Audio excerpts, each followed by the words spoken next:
తగ్గితే వచ్చి సాక్ష్యం చెప్పుకుంటాను. వచ్చి సాక్ష్యం చెప్పు. చప్పట్లు కూడా దేవుని మహిమ పడదాం. గుడ్డలు నొప్పి స్వస్థత. చప్పట్లు కూడా. మాది ఉనవరాయిపాలెం నాయన. నా చివరి చన్నమ్మ. నాకు 13 వారాల నుంచి వస్తున్నా. నా కాళ్ళు నొప్పులు నడుము నొప్పులు తగ్గినాయి. కాళ్ళు నొప్పి నడుములు తగ్గిపోయింది. చప్పట్లు కూడా దేవుని మహిమ పడదాం. కళ్ళు గొంతులో నొప్పిగా ఉంటే సాక్ష్యం చెబుతానన్నా గొంతులో నొప్పి తగ్గింది. గొంతులో నొప్పి తగ్గిపోయింది. చప్పట్లు కూడా దేవుని నామని మహిమ పడదాం.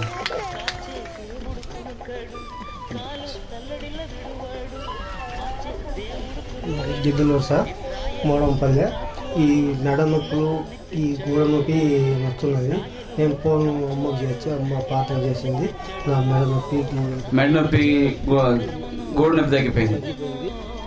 నాది కండక. నా పేరు శారమ్మ. నా కుమారుడు పని పోయి బేల్దారు పని పోయి పడితే వెనుక చుట్టూ కాలింది. అది బాగైతే నేను మందిరానికి వచ్చి సాక్ష్యం చెబుతాను. నా కొడుకు బాగానే ఉంది. స్వస్థపరిచిన చప్పట్లు కూడా దేవుని మహిమ పడదాం. అక్కమ్మ మా జిల్లా చదువు తలనొప్పి వస్తే హాస్పిటల్ తగ్గల. ఇక్కడికి వచ్చి ప్రార్థన వల్ల తగ్గి తలనొప్పి తగ్గిపోయింది. చప్పట్లు కూడా దేవుని మహిమ పడదాం. నా పేరు మరియమ్మ. నేను హాస్పిటల్కి వెళ్తే నేను చికెన్ గురించి అన్నారు.